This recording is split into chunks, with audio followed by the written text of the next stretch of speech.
রহমত পূর্ণ হোক প্রভাত আমার, তাহাজ্জুদে আর ফজরের অভ্যাস আছে যার, রহমত পূর্ণ প্রভাত হয় তার। আলহামদুলিল্লাহি রাব্বিল আলামিন ওয়াসসালাতু ওয়াসসালামু আলা সাইয়্যিদিল মুরসালিন আম্মা বা'দ ফাআউযু বিল্লাহি মিনাশ শাইতানির রাজীম বিসমিল্লাহির রাহমানির রাহিম আসসালাতু ওয়াসসালামু আলাইকা ইয়া রাসূলুল্লাহ আসসালাতু ওয়াসসালামু আলাইকা ইয়া হাবিবাল্লাহ আসসালাতু ওয়াসসালামু আলাইকা ইয়া নবিয়াল্লাহ ওয়া আলা আলিকা ওয়া আসহাবিকা ইয়া নূরাল্লাহ। মাদানী চ্যানেলের দর্শকবৃন্দ, কাছে কিংবা দূর থেকে, দেশ কিংবা প্রবাস থেকে যারাই আমাদের সাথে আছেন, সবাইকে জানাই একরাশ প্রীতি ও শুভেচ্ছা। আপনারা সকলে দেখছেন আপনাদের সকলের পছন্দনীয় অনুষ্ঠান রহমতপূর্ণ প্রভাত। আজও আমরা চমৎকার একটি বিষয় নিয়েছি। এই বিষয় সম্পর্কে আলোচনা শুনব। অনুষ্ঠানের যে প্যাটার্ন রয়েছে সেই বিষয় সম্পর্কে আমরা জানি। প্রথমে আমরা কোরআনে পাকের তেলাওয়াত, এরপর হামদে বারি তাআলা, এরপর আমরা আলোচনা শুনে থাকি। এই অনুষ্ঠান আমরা যারাই দেখছি, শুনছি, মাদানী চ্যানেলের প্রতি আপনাদের ভালোবাসা রয়েছে, বিশ্বাস রয়েছে যে এই চ্যানেলে সর্বদা কোরআন ও সুন্নাহ মোতাবেক আলোচনা হয়ে থাকে।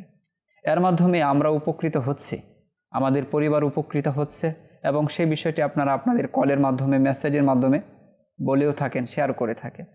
তো সেই উপকার শুধু আমি কেন অর্জন করব, আমি কেন শুধু উপকৃত হব? এই উপকারের সীমা শুধু আমার ঘরের মধ্যেই কেন সীমাবদ্ধ থাকবে? আমার বন্ধুবান্ধব, আমার প্রতিবেশী, আত্মীয় স্বজন যারা আছে তারাও যেন উপকৃত হয়, আমি চেষ্টা করি এই চ্যানেলকে তাদের নিকট পৌঁছে দেওয়ার। আরও একটি নিয়ত করতে পারি, আজ যে আলোচনা হবে তা আমরা মনোযোগ সহকারে শুনব, এর উপর আমল করার চেষ্টা করব এবং তা অন্যের নিকট পৌঁছে দেব। আর এই অন্যের নিকট পৌঁছানো বা চ্যানেলকে মানুষের কাছে পৌঁছে দেওয়ার অন্যতম এক সহজ মাধ্যম হচ্ছে আপনার হাতের মুঠোয় যে মোবাইল ফোনটি রয়েছে, যে সোশ্যাল মিডিয়ার মাধ্যমে আপনি দেখছেন, সেখানে শেয়ার একটি অপশন রয়েছে।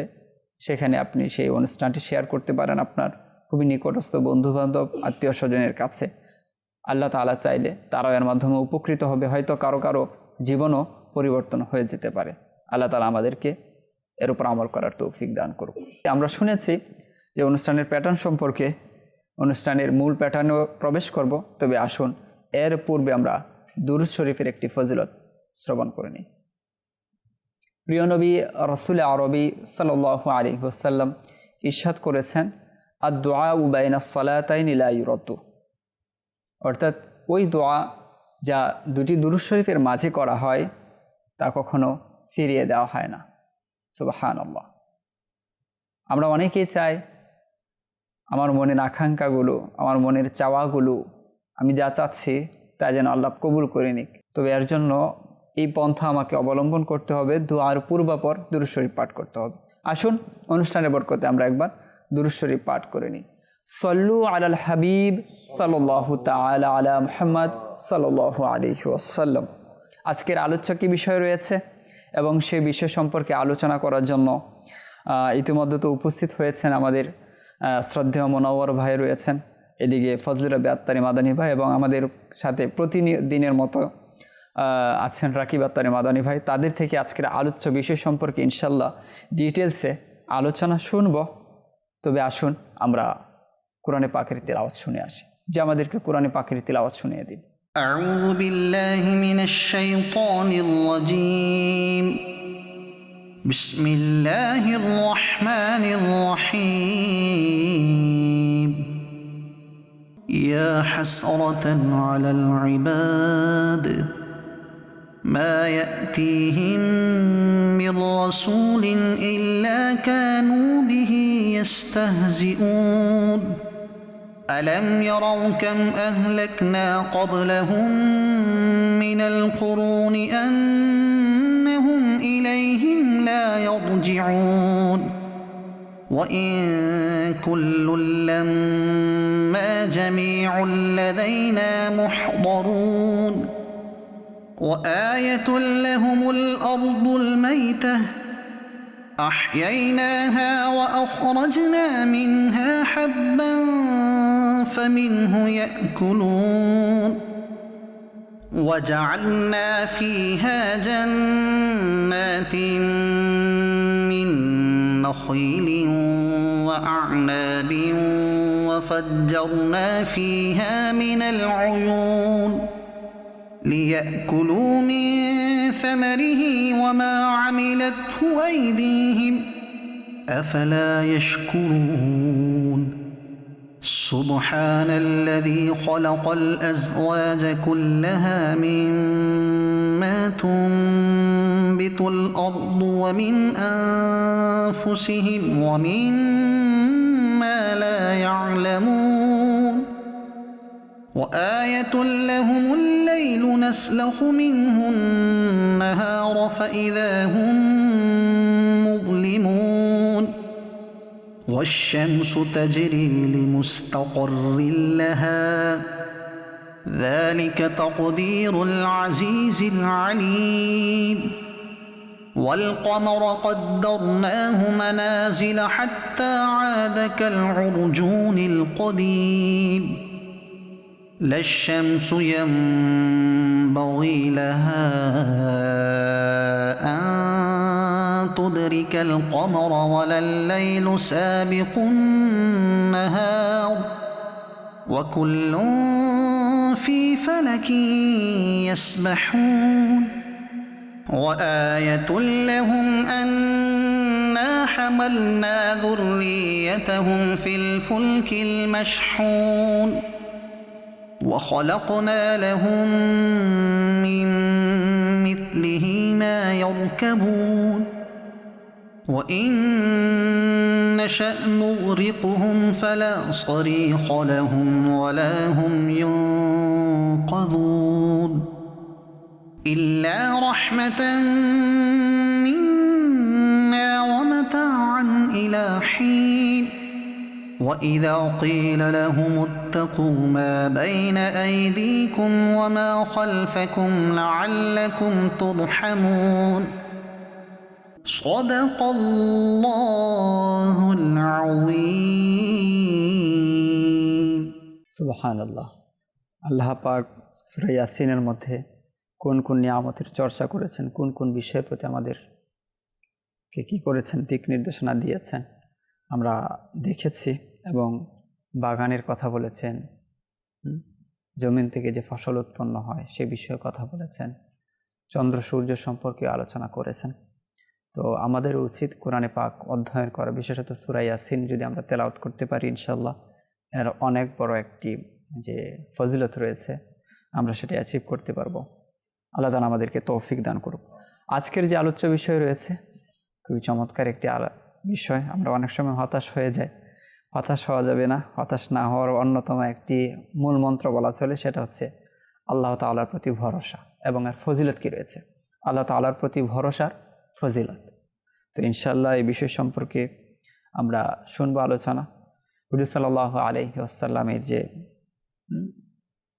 আমল ছিল অন্যতম একটি আমল, তার চেয়ে তো পৃথিবীতে ভালো পরিকল্পনাকারী কেউ ছিল না।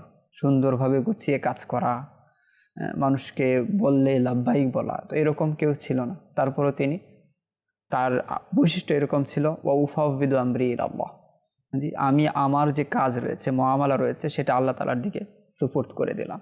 এই আল্লাহ তাআলার ভরসা, আল্লাহ তাআলার প্রতি ভরসার একটি বিষয়। তো এই বিষয় সম্পর্কে আলোচনা শুনবো। প্রথমত যাব ফজল রাব্বি আত্তারি মাদানী ভাইয়ের কাছে। আল্লাহ তাআলার প্রতি ভরসা এবং এর ফজিলত এত পরিধি, বা এর সাথে অনেক সময় মনে হয় যে এটার সাথে আমি সম্পর্ক নয়, অনেক সময় আলোচনা হলে যে এই বিষয়টা আমার জন্য নয়, কিন্তু এটা তো এরকম একটা বিষয় যে আমাদের প্রত্যেকের সাথেই এটা রয়েছে। যে এই ব্যাপারে কি বলবেন? নবী করিম সাল্লাল্লাহু আলাইহি সাল্লামকে আল্লাহ পাক নিজেই কোরআনে পাকে ইরশাদ করেছেন, ওয়া শাওয়িরহুম ফিল আমর ফাইযা আযামতা ফাতাওয়াক্কাল আলাল্লাহ ইন্নাল্লাহা ইউহিব্বুল মুতাওয়াক্কিলিন। আল্লাহ পাক তার হাবিবকে বলছেন যে আর গুরুত্বপূর্ণ কাজে তাদের সঙ্গে পরামর্শ করতে থাকুন, অর্থাৎ সাহাবা ইকরামের সাথে পরামর্শ করতে থাকুন। অতঃপর যখন কোনো বিষয়ে দৃঢ় সিদ্ধান্ত গ্রহণ করবেন তখন আল্লাহর উপর ভরসা করবেন। নিশ্চয়ই আল্লাহ তাআলা তাওয়াক্কুলকারীদেরকে ভালোবাসেন। তো একটি ফজিলত হলো তাওয়াক্কুলের, যে যারা তাওয়াক্কুল করে তাদেরকে আল্লাহ পাক ভালোবাসেন। দ্বিতীয়ত নবী করিম সাল্লাল্লাহু আলাইহি সাল্লামকে এখানে আল্লাহ পাক হুকুম দিচ্ছেন যে আপনি সাহাবায়ে কেরামের সাথে মশওয়ারা করবেন, পরামর্শ করবেন, এই জন্য যে তাদেরও অন্তর খুশি হবে যে নবী আমাদের থেকে পরামর্শ চাচ্ছেন। দ্বিতীয়ত এটা উম্মতের জন্য শিক্ষা হয়ে যাবে, আগামীতে যারা আসবে তাদের জন্য শিক্ষা হয়ে যাবে যে প্রত্যেক কাজে পরামর্শ নেওয়া উচিত। তাহলে কি হবে, উম্মত এটা থেকে উপকার গ্রহণ করতে থাকবে। আর তৃতীয়ত, আপনি যখন কোনো কাজের দৃঢ় ইচ্ছা পোষণ করবেন, তো ওই কাজ পূর্ণ হওয়ার জন্য আল্লাহর উপর ভরসা করতে হবে। অর্থাৎ একজন মানুষকে উপায় উপকরণ গ্রহণ করতে হবে, অবলম্বন করতে হবে। এই জগৎটাকে বলা হয় মাধ্যমের জগৎ বা উপায় উপকরণের জগৎ। এই জগতের মধ্যে আল্লাহ পাকও মানুষকে মাধ্যম মানে কোনো জিনিসের মাধ্যমেই দেন। আল্লাহ পাক মাধ্যমের মুখাপেক্ষী নন, বরং আমরা হচ্ছি মাধ্যমের মুখাপেক্ষী। আমরা যে কোনো জিনিস মানে অর্জন করি সেটা মানে কোনো জিনিসের মাধ্যমেই বা কোনো উপায় আমরা অবলম্বন করেছি বিধায় আমরা পেয়েছি। কিন্তু আল্লাহ পাক চাইলে আমাকে মাধ্যম ছাড়াই দান করতে পারেন। যেমন আমাদের পিপাসা লাগে, তো আমরা পানি পান করি, কিন্তু আল্লাহ চাইলে আমাদের পানি ছাড়াই পিপাসা নিবারণ করতে পারেন। আমাদের ক্ষুধা লাগে, আমরা খাবার খাই, তখনই আমাদের ক্ষুধা নিবারণ হয়। কিন্তু আল্লাহ চাইলে আমরা খাবার না খেলেও আল্লাহ পাক আমাদের ক্ষুধা নিবারণ করতে সক্ষম। মানে আল্লাহ পাক প্রত্যেক জিনিসের উপর ক্ষমতাবান। কিন্তু আল্লাহ পাক যেহেতু আমাদেরকে পৃথিবীতে পাঠিয়েছেন, আর এটা একটি মাধ্যমের জগৎ, আমাদেরকে প্রত্যেক কাজ উপায় উপকরণের মাধ্যমেই করতে হয়। কিন্তু বান্দার বিশ্বাস এটা থাকবে যে আমি যাই করছি, আমি যতই উপায় উপকরণ গ্রহণ করছি, এগুলো হবে না যদি আল্লাহ না চান। আমি চাকরি করছি, সেখান থেকে আমার বেতন পাচ্ছি, আমি খরচ করছি, আমি এটা কিনছি, মানে যাই উপার্জন করছি অর্জন করছি, বান্দার বিশ্বাস এটা থাকবে যে আল্লাহ তাআলা যদি না চাইতেন তাহলে হতো না। অর্থাৎ প্রত্যেক জিনিসের যে মানে প্রকৃত দানকারী তিনি হচ্ছেন আল্লাহ তাআলা। এই তাওয়াক্কুলটা আমাদের মধ্যে থাকতে হবে। তো আল্লাহ পাক নিজের হাবিবকে এটাই শিক্ষা দিয়েছেন এবং হুকুম দিয়েছেন, যাতে এটা উম্মতের জন্য শিক্ষা হয়ে যায় যে যখন কোনো কাজের দৃঢ় ইচ্ছা করবেন তখন আল্লাহ তাআলার উপর ভরসা করবেন। আল্লাহ তাআলার উপর যখন ভরসা করবেন তো আল্লাহ পাক তাওয়াক্কুলকারীদেরকে ভালোবাসে। দেখেন, একটা হচ্ছে উচ্চ স্তরের তাওয়াক্কুল, যেমনটা ইব্রাহিম আলাইহিস সালামের ছিল। যে ইব্রাহিম আলাইহিস সালামকে যখন আগুনে নিক্ষেপ করা হচ্ছে, তখন হযরত জিবরাইল আলাইহিস সালাম ইব্রাহিম আলাইহিস সালামকে বলছেন যে আপনি যদি বলেন তাও আমি এই আগুনকে নিভিয়ে দিচ্ছি। তিনি বললেন না, ইমানও দরকার নেই, কারণ আমি এই আগুনে যাচ্ছি আমার আল্লাহ পাক জানেন। আর তিনি যদি এই অবস্থায় সন্তুষ্ট আছেন আমার উপর, তা আমি আগুনে যেতেও প্রস্তুত আছি। আচ্ছা, জিবরাইল ইসলাম বললেন যে দোয়া করুন, তো তিনি বললেন না, আমি দোয়া করব না, কারণ আল্লাহ পাক তো আমার অন্তরের অবস্থা জানেনি, তাই আমি এই অবস্থায় সন্তুষ্ট আছি। তো তিনি আগুনে চলে গেলেন এবং বলা হয় যে 40 দিন তিনি আগুনে ছিলেন, কিন্তু একটা চুল পরিমাণও তার ক্ষতি হয়নি। এটা ছিল উচ্চ স্তরের তাওয়াক্কুল। দেখুন, ইউনুস আলাইহিস সালাম মাছের পেটে চলে গিয়েছেন। আচ্ছা, এক তো সমুদ্রের ভিতর অন্ধকার, তারপর আবার মাছের পেটের অন্ধকার, এর মধ্যেও ইউনুস আলাইহিস সালাম আল্লাহর উপর ভরসা করেছেন। মানে এখান থেকে দেখেন, নবীদের জীবনী থেকে আমাদের জন্য অনেক শিক্ষা আছে। এমন অবস্থায় গিয়েও, যেখানে বাহ্যিকভাবে তো কোনো উপায়ও নেই যে আপনি উপায় অবলম্বন করে এখান থেকে বের হবেন, তো এমন অবস্থায় যাওয়ার পরও একজন মুসলমানকে আল্লাহর উপর ভরসা করতে হবে যে এই অবস্থা থেকে আমাকে আল্লাহ পাক বের করতে পারেন। আজকে মানুষ একটু মানে কর্জের মধ্যে চলে গেলে বা একটু পেরেশানির মধ্যে চলে গেলে হারামের দিকে চলে যায়, যে কারণ এখন তো হালাল পন্থা দিয়ে আমার পূরণ হবে না, তো কি করে সে হারামের দিকে চলে যায়। কিন্তু তাকে এটা মনে রাখতে হবে যে আমি যতই মানে আমার অবস্থা খারাপ হয়ে যাক, আল্লাহ পাক আমাকে এই অবস্থা থেকে বের করতে সক্ষম, আল্লাহ পাক আমাকে এই অবস্থা থেকে বের করতে ক্ষমতাবান। তো আল্লাহর উপর যখন আমরা ভরসা করব, আমাদের ও অবস্থাটা কিন্তু শেষ হয়ে যাবে। আসলে খারাপ সময় সবসময় থাকে না, এটা কিন্তু একটা পরীক্ষা। আমরা সবাই জানি যে দুনিয়াটা হচ্ছে দারুল ইমতিহান, একটা পরীক্ষার জায়গা, পরীক্ষা আসবেই। তো আমাদেরকে আগে থেকে কি থাকতে হবে, মানে প্রস্তুত থাকতে হবে যে যেই অবস্থায় আসুক না কেন, আল্লাহর উপর যদি ভরসা করি তা আল্লাহ পাক আমাদেরকে এই অবস্থা থেকে কি করবেন, বের করে দিবেন। দেখেন তাওয়াক্কুলটা কি। একজন সাহাবী বললেন, ইয়া রাসূলুল্লাহ, আমি যখন নামাজে দাঁড়াবো তো আমার উটকে কি মানে রশি বেঁধে তখন নামাজে দাঁড়াবো নাকি রশি খুলে? তখন নবী করিম সাল্লাল্লাহু আলাইহি ওয়াসাল্লাম ইরশাদ করলেন যে তুমি আগে উটকে বেঁধে দাও, তারপর তুমি নামাজে দাঁড়াও। অর্থাৎ উপায় এবং তদবির তুমি অবলম্বন করো, তারপর আল্লাহর উপর ভরসা করো। এটা আমাদেরকে ইসলাম শিখিয়েছে। এবং নবী করিম সাল্লাল্লাহু আলাইহি সাল্লামের ইরশাদ হচ্ছে যে তোমরা যদি এমনভাবে তাওয়াক্কুল করো যেমনভাবে তাওয়াক্কুল করার হক রয়েছে, তো আল্লাহ পাক তোমাদেরকে এভাবে রিজিক দিবেন যেমন পাখিদেরকে দেন। যেমন পাখিরা নিজের বাসা থেকে সকালে বের হয় খালি পেটে, আর তাদের কাছে কিছুই থাকে না, কিন্তু যখন সন্ধ্যায় বাসায় ফিরে তাদের পেট ভরা থাকে। তো এখানে এমন না যে পাখিরা কোনো কাজ করেনি, বরং এখানে এটাও শিক্ষা আছে যে পাখিরাও তো নিজের ঘর থেকে বের তো হয়েছে, অর্থাৎ একটা মাধ্যম তারা গ্রহণ করেছে, ঘর থেকে বের হওয়া। তো আমাদেরকে চেষ্টা করতে হবে, তো আল্লাহ পাক সফলতা দান করবেন। ইব্রাহিম আলাইহিসসালামের ঘটনার কথা, সেখানে ইউনূস আলাইহিসসালামের যে চমৎকার বিষয়টি তুলে ধরলেন যে তাদের বিশ্বাস কোন লেভেলের ছিল, ভরসা কোন লেভেলের ছিল, যে মাছের পেট থেকে তো বেরিয়ে আসা সম্ভব না, মৃত্যু অবধারিত, কিন্তু তাদের বিশ্বাস এটা ছিল, আল্লাহর প্রতি ভরসা এটা ছিল যে আল্লাহ পাক চাইলে মাছের পেট থেকেও আমাকে বাঁচিয়ে আনতে পারে। এটা হচ্ছে আল্লাহ তাআলার প্রতি ভরসা। এবং এরকম ঘটনা রয়েছে আরও, আইয়ুব আলাইহিসসালামের ঘটনাও আমরা শুনতে পাই। যাব মনোহর ভাইয়ের কাছে, তাওয়াক্কুল ব্যাপারে শুনছি, তাওয়াক্কুলের সংজ্ঞা যেটা সেটাও শুনলাম। এই যে রয়েছে বুজুর্গানে দিনও এই পথে চলেছেন, তো বুজুর্গানে দিনের কিছু ঘটনা এবং আমাদের বর্তমান অবস্থা বা আমাদের করণে কি রয়েছে ব্যাপারে কিছু। ইন্নাল্লাহা ইউহিব্বুল মুতাওয়াক্কিলিন। সুবহানাল্লাহ, একটাই যথেষ্ট। এই যে আয়াতে কারিমা, যে আল্লাহ পাক তাওয়াক্কুলকারীদেরকে ভালোবাসে,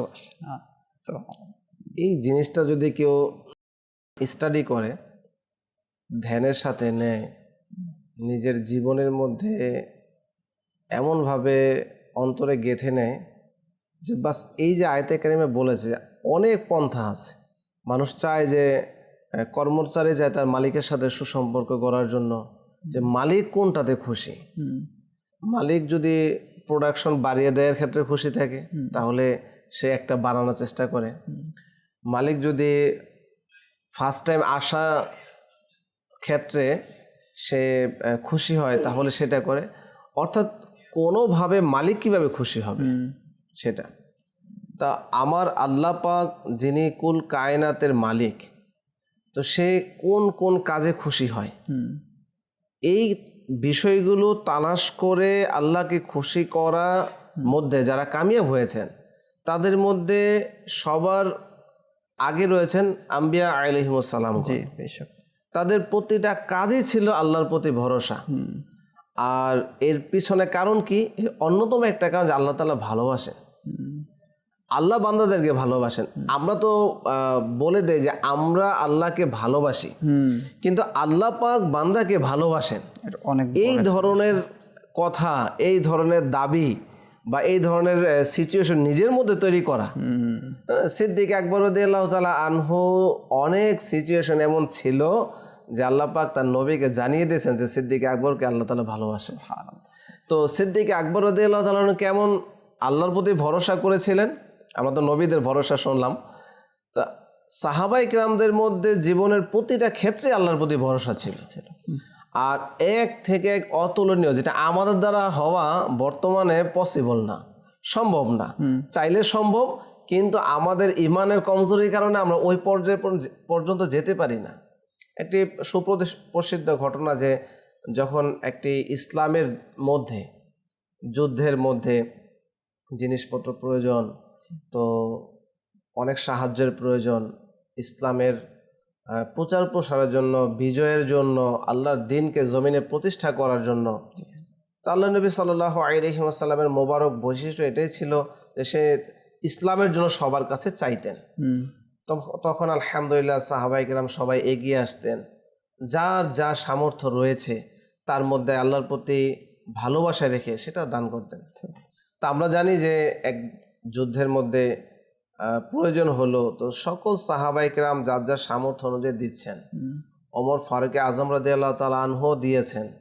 তিনি এটাও ভেবেছেন যে এবার আমি সিদ্দিক আকবর রাদিয়াল্লাহু তাআলা আনহু থেকে নেকিতে বেশি হব বা এগিয়ে যাব, একটা সুযোগ এসেছে। আল্লাহু আকবার। কিন্তু যারা আল্লাহর প্রতি তাওয়াক্কুল করে তাদের কিসের মাল সম্পদের আশা অন্তর থাকে, তো তাদের তো ভরসা আল্লাহর প্রতি। তো তিনি কি করলেন এটা আমরা জানি যে তার ঘরে যা কিছু আছে, এমনকি কিতাবে আছে যে জামার যে বোতাম আছে সেগুলো, চুলোর মধ্যে যে ছাই আছে সেগুলো, কারণ যদি যুদ্ধের মধ্যে কাটা ছিঁড়া হয় তো ওখানে বিশেষ ছাই দিয়ে একটা চিকিৎসারও পদ্ধতি ছিল। তো এটা তো কাজে লাগার মতো, সেটাও পোটলাই করে প্যাকেট করে বেঁধে আল্লাহ নবী সাল্লাল্লাহু আলাইহি ওয়াসাল্লামের বারগাহে হাজির করেছেন। তখন আল্লাহ নবী সাল্লাল্লাহু আলাইহি ওয়াসাল্লাম তাকে যখন জিজ্ঞাসা করলেন তো রেখে এসেছে কি, সবাইকে জিজ্ঞাসা করে কে কি এনেছে, আর সিদ্দিক আকবর রাদিয়াল্লাহু তাআলা আনহুকে জিজ্ঞাসা করে কি রেখে এসেছে। প্রশ্নের প্যাটার্নই চেঞ্জ হয়ে গেছে, চেঞ্জ হয়ে গেছে। তখন তিনি আল্লাহর প্রতি ভরসার সেই কথা বললেন এবং আমার জন্য আল্লাহ রাসূলই যথেষ্ট। সুবহানাল্লাহ। তো এই যে বিষয়ে তো সাহাবায়ে কেরাম ওই সময় বুঝলেন না, সিদ্দিক আকবর রাদিয়াল্লাহু তাআলা আনহুর আল্লাহর প্রতি যে ভরসা, আল্লাহ রাসূলের প্রতি যে ভালোবাসা, সেটা সে অর্জন করতে পেরেছিলেন, যার কারণে তার থেকে নেকিতে অগ্রগণ্য হওয়া আমাদের পক্ষে সম্ভব না। তো ওমর ফারুক রাদিয়াল্লাহু তাআলা আনহু সেদিনও অনুতপ্ত হয়ে গেলেন যে না, সিদ্দিক আকবর রাদিয়াল্লাহু তাআলা। আমরা সফরের ঘটনা জানি, হিজরতের ঘটনা জানি। এই সময় আমার নবী জানিয়েছে যে হিজরত করতে হবে। তো দেখেন, আপনাকে আমাকে অনেক কিছু জিজ্ঞাসা করলে প্রস্তুতি নেই, ভাই মনোহর ভাই আস্তে আস্তে একটু প্রস্তুতি নিয়ে আসে, এটা সেটা অনেক কিছু। সাহাবায়ে কেরামদের মোবারক বৈশিষ্ট্য এটা ছিল যে যখন যেই কাজের জন্য আল্লাহ রাসূল ডাক দিয়েছে, লাব্বাইক, কোনো প্রস্তুতি চিন্তা নেই। ঠিক আছে, তো হিজরতের সময় একই অবস্থা, যখন জানিয়েছে সেই সময় থেকে প্রস্তুত। তো হিজরত করার অবস্থায় যখন এই গুহার মধ্যে প্রবেশ করলো, কাফের মুশরিকরা পিছু নিয়েছে গুহার মধ্যে, কোনো কুল কিনারা নেই। কিন্তু এই সময়ের মধ্যে আল্লাহ নবী সাল্লাল্লাহু আলাইহি ওয়াসাল্লাম আল্লাহ পাকের তাওয়াক্কুলের শিক্ষা দিচ্ছেন।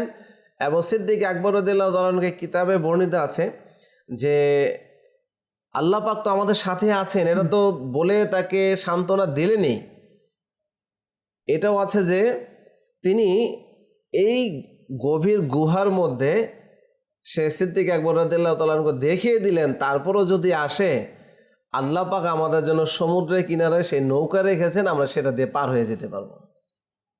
তো এই যে আধ্যাত্মিকতা, এই যে আল্লাহর প্রতি ভরসা, যে জায়গার মধ্যে কোনো কুল কিনারা নেই সেখানে আল্লাহর প্রতি ভরসা করলে মাকড়সায় বাসা বাঁধে, কবুতরও ডিম পেড়ে তাদেরকে হেফাজতের জন্য ব্যবস্থা করে। অনেক সময় এটা হয় যে বাহ্যিক কোনো উপায় তো দেখছি না, চোখের দৃষ্টিতে যে বিষয়টা আমাকে ওইখান থেকে উদ্ধার করতে পারে সেই রকম কোনো উপকরণ আমার চোখের সামনে নেই, কিছুই আসে না। তো ওই যে অন্ধকার, যখন বিপদে পড়ি তো অন্ধকারের মতো সবকিছু, যখন কোনো কিছুই দেখছি না, যেটা আমাদের ভাষায় বলে দেয়ালে পিঠ থেকে যাওয়া, কিন্তু দেয়ালের পিছনে কিছু যে আছে, আল্লাহ তাআলা চাইলে সেই দেওয়ালটা সরিয়ে আপনার জন্য পুরো পৃথিবী। ফাতেমা রাদিয়াল্লাহু তাআলা আনহার একটা কথা বলবো, যেহেতু সাহাবায়ে কেরামদের চলে এসে আহলে বাইতের শান্ত নিরালা। তো উসমানে গনি রাদিয়াল্লাহু তাআলা আনহু আপনার আল্লাহ নবী সাল্লাল্লাহু আলাইহি ওয়াসাল্লাম সহ সাহাবায়ে কেরামদেরকে দাওয়াত দিলেন, বাসায় আপ্যায়ন করলেন, এবং তিনি কদম গুনে গুনে রাখতেন, কদম মুবারক, এবং সে অনুযায়ী মাল সম্পদ আল্লাহ রাস্তায় দান করেছিলেন, আর অনেক সুন্দরভাবে আপ্যায়ন করেছেন। তো এটা দেখে আলী রাদিয়াল্লাহু তাআলা আনহুর যদি আমি করতে পারতাম। তো তিনি গিয়ে যে কাজটা করলেন, বর্তমানে আমাদের এগুলি নেই, আমরাই কর্তা, আমরা যা বুঝবো তাই হবে, সামর্থ্য আছে তো করব, না থাকলে নাই, আল্লাহর প্রতি ভরসার কোনো আলোচনা নাই। কিন্তু আলী রাদিয়াল্লাহু তাআলা আনহু যারা জান্নাতি সাহাবী, যার শান ওমান কত বেশি, তো তিনি গিয়ে কি করলেন, ঘরে বিবি ফাতেমা রাদিয়াল্লাহু তাআলা আনহার সাথে পরামর্শ করলেন, তার সেই অন্তরের ব্যথা বেদনার কথা উল্লেখ করলেন, যদি আমার সামর্থ্য থাকতো তাহলে আমি এমন সুন্দর নুরানি মেহফিল কায়েম করতাম, আপ্যায়ন করতাম, কিন্তু আমার তো সেই সামর্থ্য নেই। আল্লাহু আকবার। বিবি ফাতেমা রাদিয়াল্লাহু তাআলা আনহা তিনি বললেন, আপনি আল্লাহ নবী সাল্লাল্লাহু আলাইহি ওয়াসাল্লামকে দাওয়াত দিন। আলী রাদিয়াল্লাহু তাআলা জিজ্ঞাসা করলেন না, ঘরের কর্তা আমি জানি আমার থলের মধ্যে কি আছে, চুলায় কি আছে, কিন্তু আপনি বলছেন দাওয়াত দেওয়ার জন্য। তো তিনিও জানেন ইনি ইমামুল আম্বিয়া এর কন্যা, তিনি যেটা বলেছেন সেটা অবশ্যই আল্লাহ সম্ভব করে দেবে। তো বিনা দ্বিধায় সে দাওয়াত দিলেন এবং নির্ধারিত সময় আসলেন এবং তাকে কদম গণতে বলে দেওয়া হলো। তো সে কদম গনে গনে রাখলেন। আল্লাহ নবী সাল্লাল্লাহু আলাইহি ওয়াসাল্লাম নির্ধারিত সময়ে চলে গেলেন, অথচ ঘরে কোনো খাবার নেই। আল্লাহু আকবার। এমন পরিস্থিতি মুত্তালিব ভাই, আপনি যেটা বললেন যে দেখাই যায় না কিছু, তখন যখন সবাই আসলো, নুরানি মেহফিল কায়েম হলো ঘরে, সুবহানাল্লাহ, তখন বেবি ফাতেমা সেজদায় পড়ে গেলেন যে হে আল্লাহ, তোমার মাহবুব আমার ঘরে তাশরিফ নিয়ে এসেছে, তাদের মেহমানদের কি করব, কি করলে তুমি খুশি হবে, এটা তোমারই দায়িত্ব, আমি তোমার উপরে ভরসা করলাম। আল্লাহু আকবার। কিতাবে আমরা পড়েছি, জেনেছি সেই বরকতময় ঘটনা যে আল্লাহ পাক জিবরাইল আলাইহিস সালামের মাধ্যমে জান্নাতি খাবার দ্বারা পাত্র ভর্তি করে দিয়েছেন। আল্লাহু আকবার কবীর। তো এই যে আল্লাহর প্রতি ভরসা, যে আমরা আল্লাহ পাক আমাদের থেকে দূরে না, অতি নিকটে। আল্লাহ তো কোরআনুল কারীমের শাহীরগের ঘটনা দিয়ে বর্ণনা করে দিয়েছেন। উপলব্ধি করার বিষয়টা হলো মেইন। যদি কেউ বান্দা উপলব্ধি করে যে আমি ডুবে যাচ্ছি, কেন ভয় করবো, আমার আল্লাহ তো আমার সাথেই আছেন। আমি আগুনে পড়ে যাচ্ছি, ইব্রাহিম আলাইহিস সালামের ঘটনা বলা হলো, আল্লাহ তো আমাকে দেখছেন, তা আল্লাহর কাছে বলার কি হলো, আল্লাহ তো আমাকে দেখছেন। তা আল্লাহ সেই সময় কত অল্প সময়ের মধ্যে, ঘটনা আমরা যত দ্রুত বর্ণনা করি তারপরও কত সময় লেগে যায়, আর এর মধ্যে এত অল্প সময়ের মধ্যে ইব্রাহিম আলাইহিস সালামের তাওয়াক্কুলের মাত্রাটা কেমন, যে বলবো না, দোয়া করব না, আমি পড়ে যাচ্ছি, আমার আল্লাহ তো দেখছেন, তার সন্তুষ্টিতে, তার উপর ভরসায় আমার মূল সম্পদ। সাথে সাথে আগুন আরামদায়ক হয়ে গেল। এই যে বিষয়গুলো ঘটনা, যে যাদের মাধ্যমে আমরা ইসলাম পেয়েছি তাদের ঘরের এই বিষয়গুলো যদি আলোচনা করি এবং কোন প্রেক্ষাপটে তারা কিভাবে ধৈর্য ধরেছে সেটা যদি আলোচনা করে, তাহলে তাওয়াক্কুল অর্জন করা, আল্লাহ পাকের প্রতি ভরসা করা আমাদের পক্ষে সম্ভব বেশি হবে। মাশাআল্লাহ, খুবই চমৎকার, খুবই চমৎকার। বাস্তবিক প্র্যাকটিক্যালি কিছু উদাহরণ দিয়ে বুঝিয়ে দিয়েছেন সাহাবায়ে কেরামের ঘটনা, যেগুলো আমরা শুনি তো, কিন্তু এইভাবে হয়তো দৃষ্টি দিয়ে দেখি না, ওই অ্যাঙ্গেল থেকে দেখি না, যার কারণে অনেক সময় আমাদের বুঝে আসে না যে ঘটনা শুনেই চলে গেলাম। তো এইভাবে যদি আমরা শুনি, বুঝি, তাহলে আমাদের জন্য অনেক ক্ষেত্রে চিন্তা ভাবনা করাটা সহজ হয়ে যাবে। আরেকটি হচ্ছে ইব্রাহিম আলাইহিস সালাতু ওয়াস সালামের যে তাওয়াক্কুলের বিষয়টি উলামায়ে কেরামগণ সেটা বর্ণনা করেছেন, সেটার লেভেল কি ছিল, একটা নাম দিয়েছেন সেই লেভেলটার।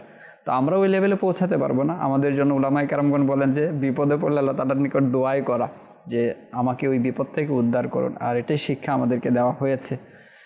ইনশাআল্লাহ যখনই কোনো বিপদ, কোনো কিছু মুসিবত আসবে, সবার আগে আল্লাহ তাআলার নিকট চাইব যে আল্লাহ পাক আপনিই পারেন আমাকে এর থেকে উদ্ধার করতে। তো ইনশাআল্লাহ এর মাধ্যমে রাস্তা উন্মুক্ত হবে। রাকিব ভাইয়ের কাছেও যাব। আজকে হামদে বারি তাআলা এখনও শোনা হয়নি, হামদে বারি তাআলা প্রথমে শুনে নিই, যে আমাদেরকে হামদে বারি তাআলা এই মুহূর্তে শুনিয়ে দিন। হে খালিক মালিক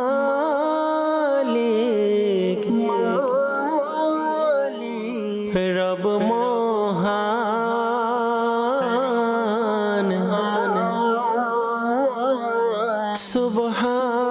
সুবহানাল্লাহ সুবহানাল্লাহ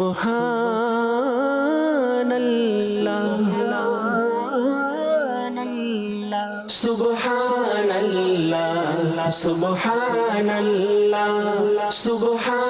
সুবহানাল্লাহ সুবহানাল্লাহ।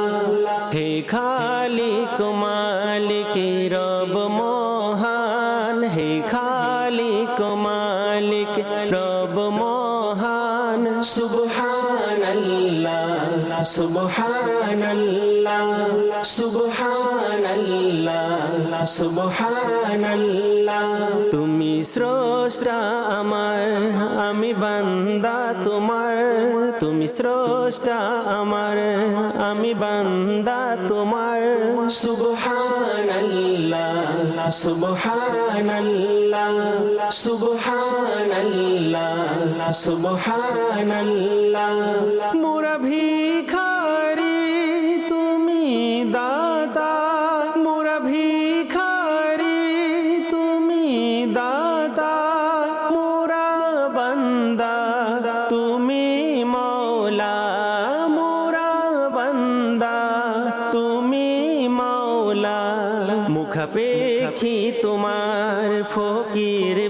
বাদশাহ মুখাপেক্ষী তোমার ফকির বাদশাহ সুবহানাল্লাহ সুবহানাল্লাহ সুবহানাল্লাহ সুবহানাল্লাহ মোরা পাপ করি তুমি মাফ করো মোরা পাপ করি তুমি মাফ করো মোরা জুলুম করি তুমি দয়া করো মোরা জুলুম করি তুমি দয়া করো ঘিরে আছে তোমার দয়ায় দুনিয়া ঘিরে আছে তোমার দয়ায় দুনিয়া সুবহানাল্লাহ সুবহানাল্লাহ সুবহানাল্লাহ সুবহানাল্লাহ সাহায্যকারী তুমি গরিবের সাহায্যকারী তুমি গরিবের সহায়ক তুমি অসহায়ের সহায়ক তুমি অসহায়ের সবার তরে তবদার খোলা সবার তরে তবদার খোলা সুবহানাল্লাহ সুবহানাল্লাহ সুবহানাল্লাহ সুবহানাল্লাহ এ সালিক অপরাধী আজি এ সালিক অপরাধী আজি শূন্য ঝুলি সাথে নিয়ে হাজির শূন্য ঝুলি সাথে নিয়ে হাজির কর দান দক্ষিণা নবীর উসিলায় কর দান দক্ষিণা নবীর উসিলায় সুবহানাল্লাহ সুবহানাল্লাহ সুবহানাল্লাহ সুবহানাল্লাহ হে খালিক মালিক রব মহান হে খালিক মালিক রব মহান সুবহানাল্লাহ সুবহানাল্লাহ সুবহানাল্লাহ সুবহানাল্লাহ তুমি স্রষ্টা আমার আমি বান্দা তোমার তুমি স্রষ্টা আমার আমি বান্দা তোমার সুবহানাল্লাহ সুবহানাল্লাহ সুবহানাল্লাহ সুবহানাল্লাহ মাশাল্লাহ মাশাল্লাহ আমাদের জুনায়েদ আত্তারি ভাইয়ের একটি চমৎকার কালাম খালিক ও মালিক রব মহান সুবহানাল্লাহ সুবহানাল্লাহ আল্লাহ তাআলার প্রশংসা আল্লাহ তাআলার যে মহিমা রয়েছে সেটা উল্লেখ করা হয়েছে আল্লাহ তাআলা কত মহান কত পবিত্র তিনি আমাদের খালিক তিনি আমাদের মালিক যদি চিন্তা ভাবনা করা হয় তাহলে বুঝে আসবে যে কী বলা হয়েছে অনেক সময় আমরা শুনি তবে ভাবি না আর কোরআন কিন্তু ভাবার ব্যাপারে বারবার তাকিদ দেওয়া হয়েছে বা তাকিদ দিয়েছে এবং কোরআনে এটাও বলা হচ্ছে যে আফালা ইয়াতাদাব্বারুনাল কোরআন তোমরা কি কোরআন নিয়ে ভাবো না তো কোরআনের মধ্যে এই বিষয়গুলো বর্ণনা করা হচ্ছে যে আল্লাহ তাআলা সুবহান আল্লাহ তাআলা মালিক আল্লাহ তাআলা খালিক যখন ভাববো তো আল্লাহর প্রতি আমাদের ভালোবাসা তৈরি হবে আল্লাহর প্রতি আমাদের ভরসা এটাও তৈরি হবে কেননা তিনিই তো খালিক তিনি সব কিছু করতে পারেন তিনি কাদির রয়েছেন সব কিছুর উপর তো আমাদেরকে চিন্তা ভাবনা করা আল্লাহ তাআলার গুণগুলো নিয়ে ভাবা এবং বারবার নিজেদেরও আবৃত্তি করা নিজের সন্তান যারা রয়েছে ছোট যারা রয়েছে তাদেরকেও বলা তাদেরকে শেখানো এতে করে ইনশাল্লাহ আমরা উপকৃত হব আমাদের পরবর্তী জেনারেশনের মধ্যে আমরা পরিবর্তন দেখতে পাবো আল্লাহ তাআলা চাইলে যে আমরা আলোচনা শুনছিলাম আল্লাহ তাআলার প্রতি ভরসার ফজিলত রাকিব ভাইয়ের কাছে যাব যে ভরসার বেশ কিছু আলোচনা তো শুনলাম আপনার কাছ থেকে যদি কিছু মাদানী ফুল কিছু বিষয় পেয়ে যায় তাহলে ভালো হবে জি রহিম মাশাআল্লাহ খুবই চমৎকার আলোচনা চলছে আমাদের আমাদের জীবনে প্রায়ই আমরা যখন কোনো দুশ্চিন্তায় ভুগি, কোনো কষ্টে ভুগি আমরা, তখন আমরা একটা নিরাপদ আশ্রয়স্থল আমরা খুঁজি, যেখানে গেলে আমাদের মন প্রশান্ত হবে, আমরা প্রশান্তি লাভ করতে পারি। যখন আমাদের অভাব আসে, আমরা অনেক সময় রিজিক নিয়ে চিন্তা করি, আমাদের ভবিষ্যৎ নিয়ে চিন্তা করি। তো আমরা চাই যে এমন একটি সিচুয়েশন আমাদের হোক যাতে করে আমরা সুন্দরভাবে থাকতে পারি এবং আমাদের মন প্রশান্তি হয়। তো সবচেয়ে বড় যে আশ্রয়স্থল এবং প্রশান্তির জায়গা, সেটি হচ্ছে আল্লাহ পাকের উপর ভরসা।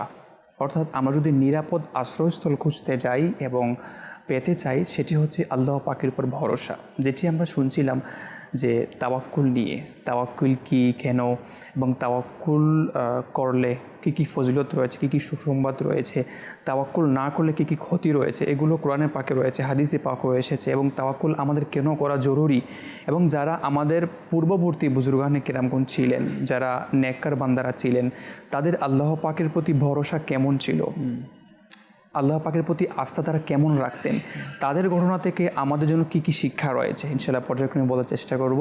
কুরআনুল কারীমের মধ্যে তাওয়াক্কুল ব্যাপারে এসেছে।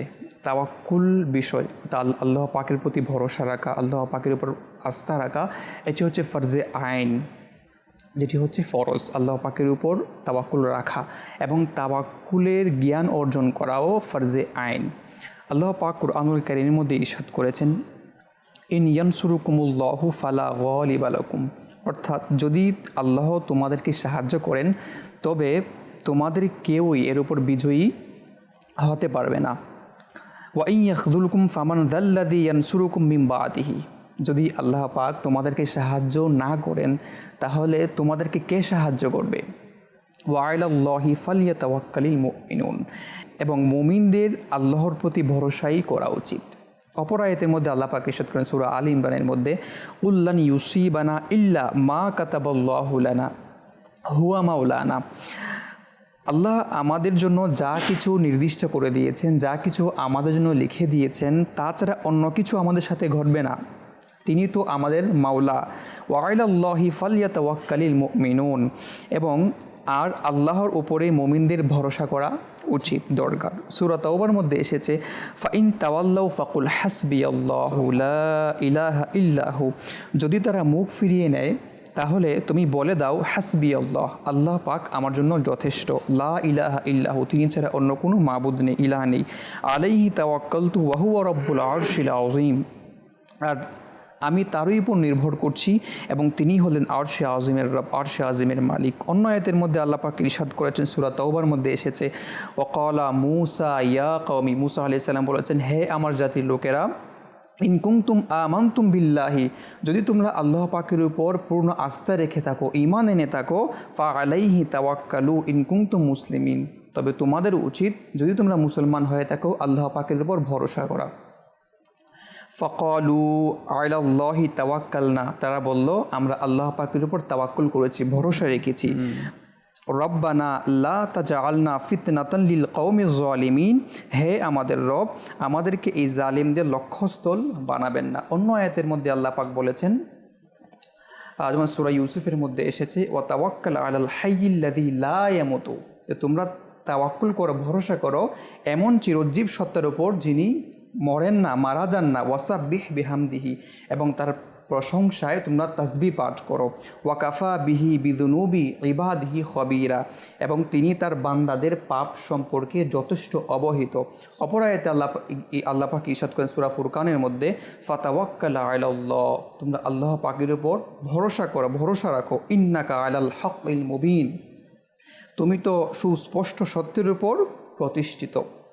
তো এইভাবে করে মুমিনদের যে গুণাবলী পাওয়া যায়, মুমিনদের যে গুণাবলী পাওয়া যায় এবং আল্লাহ পাকের যারা প্রিয় বান্দা হন তাদের মধ্যে এই ভরসা, এই তাওয়াক্কুল জিনিসটি পাওয়া যায়। যেমনটি আল্লাহ পাক কুরআনুল কারীমের মধ্যে ইরশাদ করেছেন, মুমিন তো তারা যাদের অন্তরসমূহ কেঁপে ওঠে যখন আল্লাহ পাকের স্মরণ করা হয়, আল্লাহ পাকের জিকির করা হয়। ওয়া ইযা তুলিয়াত আলাইহিম আয়াতুহু যাদাতহুম ঈমানান, এবং যখন আল্লাহ পাক যখন আয়াতসমূহকে তিলাওয়াত করা হয় তখন তাদের ঈমানকে বৃদ্ধি করে। ওয়া আলা রাব্বিহিম ইয়াতাওয়াক্কালুন, এবং যারা রবের উপর ভরসা রাখে। এই আয়াতের মধ্যে আল্লাহ পাক মুমিনের 3টি গুণাবলী বলেছেন, যে একটি হচ্ছে যখন আল্লাহ পাকের স্মরণ করা হয় তখন তাদের অন্তর কেঁপে ওঠে, দ্বিতীয় হচ্ছে যখন আল্লাহ পাকের আয়াতসমূহ তিলাওয়াত করা হয় তখন তাদের ঈমান বৃদ্ধি পায়, এবং তৃতীয় হচ্ছে তারা আল্লাহ পাকের ভরসা রাখে। তো ঈমানদার যারা মুমিন তাদের বৈশিষ্ট্য হচ্ছে তারা আল্লাহ পাকের উপর ভরসা রাখে। আচ্ছা, হাদিসে পাকের মধ্যেও যে যারা তাওয়াক্কুল করে, যারা আল্লাহ পাকের উপর পূর্ণ আস্থা রাখে, ভরসা রাখে, তাদের ফজিলত বর্ণনা করা হয়েছে। হাদিসে পাকের মধ্যে এসেছে ইবনে আব্বাস রাদিয়াল্লাহু তাআলা আনহু থেকে বর্ণিত, তিনি বলেন ক্বালা আন্না রাসূলুল্লাহ সাল্লাল্লাহু আলাইহি ওয়াসাল্লাম ক্বালা ইয়াদখুলুল জান্নাতা মিন উম্মতি 70 আলফান বিগয়রি হিসাব। সুবহানাল্লাহ, যে আমার উম্মতের মধ্যে 70,000 এমন থাকবে যারা বেগায়রে হিসাব ছাড়া জান্নাতে প্রবেশ করবে। তো তারা কারা? হুমুল্লাযীনা লা ইয়াস্তারকুনা, তাদের মধ্যে প্রথম হচ্ছে যারা মন্ত্র জারফুক করে না। দ্বিতীয় হচ্ছে ওয়ালা ইয়াতাতায়্যারুনা, যারা হচ্ছে ভাগ্য পরীক্ষা, অশুভ লক্ষ্য এগুলো তারা মানে না। এবং তৃতীয় হচ্ছে ওয়া আলা রব্বিহিম ইয়াতাওয়াক্কালুন, এবং যারা আল্লাহ পাকের উপর ভরসা রাখে। তো তারা কিসের অন্তর্ভুক্ত? জান্নাতে যাওয়ার অন্তর্ভুক্ত, তারা জান্নাতে প্রবেশ করবে। অপর হাদিসে পাকের মধ্যে এসেছে যে আল্লাহ পাকের উপর ভরসা করার কি ফজিলত রয়েছে।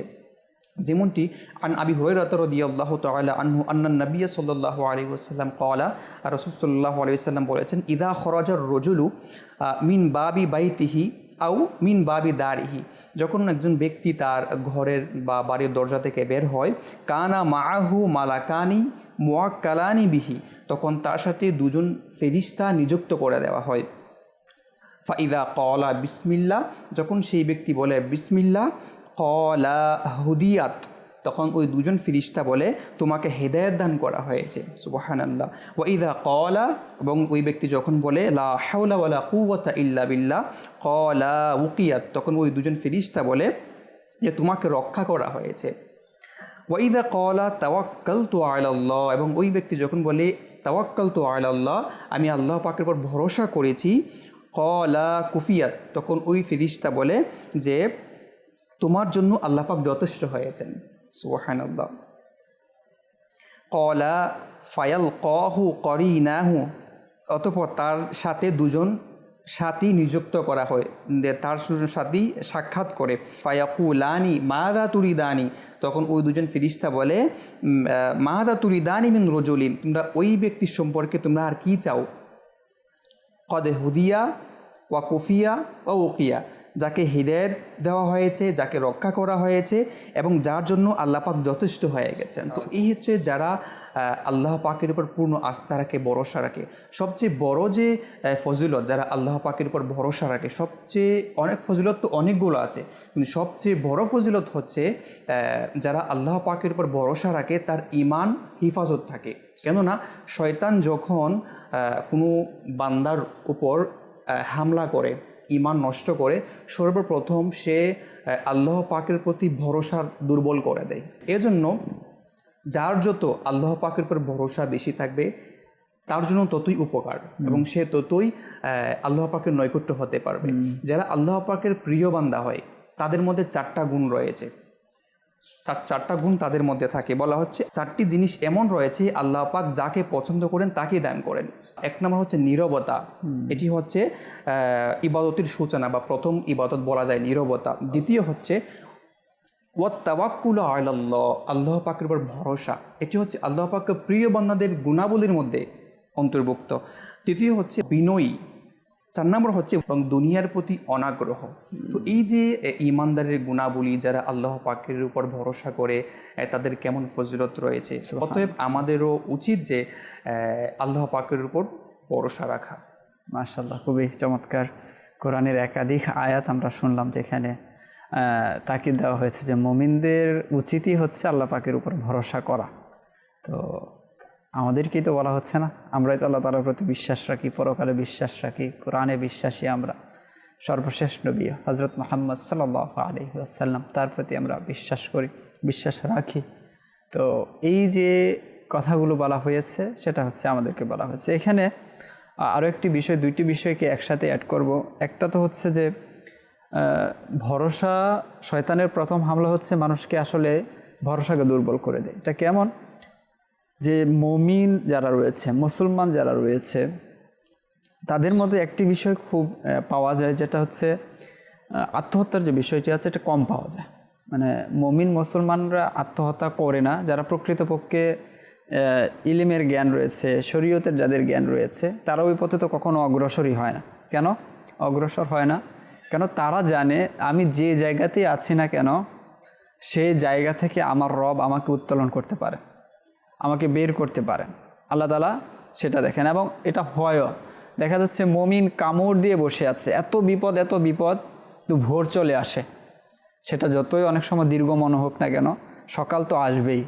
তো আল্লাহ তাআলার পক্ষ থেকে সাহায্য চলে আসে। এখন যারা আল্লাহ তাআলার প্রতি বিশ্বাস রাখে না, হ্যাঁ, যারা মুমিন নয়, তাদের ক্ষেত্রে এটা হয় না, তারা এটা করতে পারে না, তারা এটা রাখতে পারে না। কেননা তাদের তো ওই জায়গাটুকু নেই, আস্থার জায়গাটুকু নেই, ভরসা করার জায়গাটুকু নেই, যে আল্লাহ তাআলা যে আছেন, আল্লাহ তাআলার প্রতি বিশ্বাস করা। তো দেখা যাচ্ছে অমুসলিমদের ক্ষেত্রে অনেক ক্ষেত্রে এটা হয় যে বিপদে পড়েছে, বাস শেষ, আমার সব শেষ। তখনই কি হয়, ওই দুর্ঘটনা বা আত্মহত্যার একটি বিষয় সেটা দেখা যায়। আমরা যে মুসা আলাইহিসসালাতু ওয়াসসালামের জাতির ঘটনা শুনলাম, যে সেখানে যখন ফেরাউন যাদেরকে নিয়ে এসেছিল, জাদুঘর যারা ছিল, জাদুকর, তারা পরাজিত হয় এবং পরবর্তীতে তারা ঈমান নিয়ে আসে। তো ফেরাউন তাদেরকে ধমকি দেয় যে তোমরা যে ঈমান নিয়ে এসেছ, তোমাদেরকে আমি হত্যা করব, হ্যাঁ, তোমাদের যে বেজুর করে ডান হাত বাম পা এইভাবে কেটে শুলিতে চড়িয়ে হত্যা করব। তখন ওই সকল জাদুকর যারা কিছুক্ষণ পূর্বেও কিছু অমুসলিম ছিল, এখন মুসা আলাইহিসসালাতু ওয়াসসালামের দাওয়াতে, মুআজিজায় ঈমান তো নিয়ে এসেছে, এতটা প্রভাবিত হয়েছে আল্লাহ তাআলার প্রতি, তারা এতটা পূর্ণ আস্থাশীল হয়ে গিয়েছিল যে ফেরাউন ওই ব্যক্তি যে যা বলে তা করে দেখায়।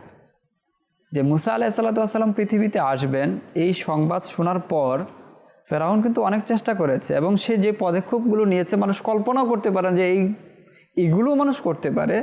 হ্যাঁ, গর্ভবতী নারী যারা ছিল তাদের পেট কেটে সন্তান বের করে নেওয়া, কুরআনে পাকের মধ্যে এসেছে।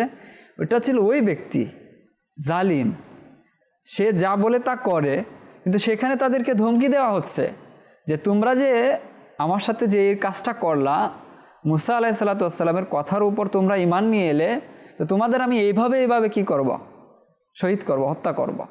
কিন্তু তারপরও তাদের দেখেন বাহ্যত তাদের কোনো উপায় ছিল না সেখান থেকে বেরিয়ে আসার। তারা আল্লাহ তাআলার নিকট দোয়া করেছেন যে তুমি এই জালিমদের থেকে আমাদেরকে রক্ষা করো। এবং পরবর্তীতে যখন হুকুম এলো, হ্যাঁ, সেই লোহিত সাগর তারা পাড়ি দিয়েছিল, কার উপর ভরসা করে? আল্লাহ তাআলার উপর ভরসা করে। তো অনেক সময় এটা দেখা যায়, যদি আমরা আল্লাহ তাআলার প্রতি ভরসা রাখতে পারি, করতে পারি, তাহলে সাগর পার হওয়া সম্ভব। হ্যাঁ, সেই ভরসাটুকু আমাদেরকে আল্লাহ তাআলার প্রতি রাখতে হবে, করতে হবে। যারা দর্শক দেখছেন, জি, তারা আমাদের সাথে বলবেন, হ্যাঁ আমি তো তাওয়াক্কুলকারী, জি, আমি তাওয়াক্কুলকারী। তো মনে করেন পকেট ভরা টাকা আছে, ব্যাংক ব্যালেন্স আছে ভালো, বাড়ি গাড়ি সব আছে, হ্যাঁ, খুব হাসি খুশি সোসাইটির মধ্যে আমি সব কিছু মেনটেন করতে পারি। তো এই অবস্থার মধ্যে আমি আল্লাহর প্রতি ভরসাকারী বলা খুব সহজ। এখন যখনই পকেটের টাকা কমতে থাকে, ব্যবসার মধ্যে লস হতে থাকে, তারপরে ঘরের মধ্যে অশান্তি শুরু হয়ে যায়, তার বন্ধু বান্ধবের মাধ্যমে কষ্ট চলে আসে, এইভাবে যখন একটা মানুষের দুনিয়া কেমন যেন সংকীর্ণ হয়ে আসে, সেই সময়ে তাওয়াক্কুল করা এটাই খাঁটি মুমিনের একটি বৈশিষ্ট্য। এবং ওই সময়ে ঈমান যত মজবুত থাকে, তাওয়াক্কুলের মাত্রাটা তত বেশি থাকে। আর আরামায়ের সব কিছুর মধ্যে থেকে তাওয়াক্কুলের ওটা বোঝা যায় না। আর শয়তান ওই সময় একটা ধোঁকা দেয় যে হ্যাঁ এটা তো হয়েছে, তোমার ব্যাংকে টাকা ছিল বিধায় তুমি বেঁচে গেছো। আচ্ছা, এই কোনো কাজ করার ক্ষেত্রে তোমার যে শারীরিক গঠন, তুমি বেঁচে গেছো। খুব সূক্ষ্মভাবে এইভাবে আশ্বাসা দিয়ে দেয়। বুজুর্গানের দিনের ঘটনা বলে অসংখ্য এরকম ঘটনা রয়েছে। তো মূল বিষয়টা হলো যে তাওয়াক্কুল এর বিষয়টাকে এভাবে বুঝতে হবে যে আমার উপায় উপকরণ আছে স্বয়ংসম্পূর্ণ, এখন আমি ভরসা করলাম। আর যখন উপায় উপকরণ নেই, স্ত্রীকে তালাক দিলাম, সন্তানকে ত্যায্য করলাম, হ্যাঁ, কর্মচারীদের সাথে খারাপ আচরণ শুরু করলাম, ব্যবসায় কেন লস হচ্ছে বা সংসারে কেন এই অবস্থা, তোমার পিছনে খরচ করে আমার সব শেষ, বিভিন্ন জন পেরেশানি চলে আসে, তখন বান্দার মানে অন্তরটা আল্লাহ পাকের দিকে নিবদ্ধ করা, ভরসা করা খুব কঠিন। আচ্ছা, খাবার যদি অল্প থাকে, আমি এখন ভিক্ষুকে কিভাবে দিব? আমি এখন যদি আত্মীয় স্বজন আসে, স্ত্রীর পক্ষ থেকে শুনলো যে অমুক আত্মীয় স্বজন আসবে, ইন্না লিল্লাহ, এখন আসলে আমি খাওয়াবো কি? আমার ঘরে তো এখন এই অবস্থা। আমি এই কথাগুলো বলছি প্র্যাকটিক্যাল, আমাদের জীবনের সাথে ওতপ্রোতভাবে জড়িত। এক তো আমরা নবীদের ঘটনা শুনি, সাহাবীদের ঘটনা শুনি, আমি যেগুলি বলছি প্র্যাকটিক্যাল, সেই ঘটনা থেকে আমি কিভাবে বাঁচবো। তো তখন কি হয় যে ওই মেহমান তার রিজিক নিয়ে আসে, মেহমানকে খুশি মনে বিদায় করলে আল্লাহ পাক তার বিদায়ের সময়ই তাদের গুনাহকে ঝরিয়ে দেয়, মাফ করে দেয়, সেই ফজিলত তখন ভুলে যায়।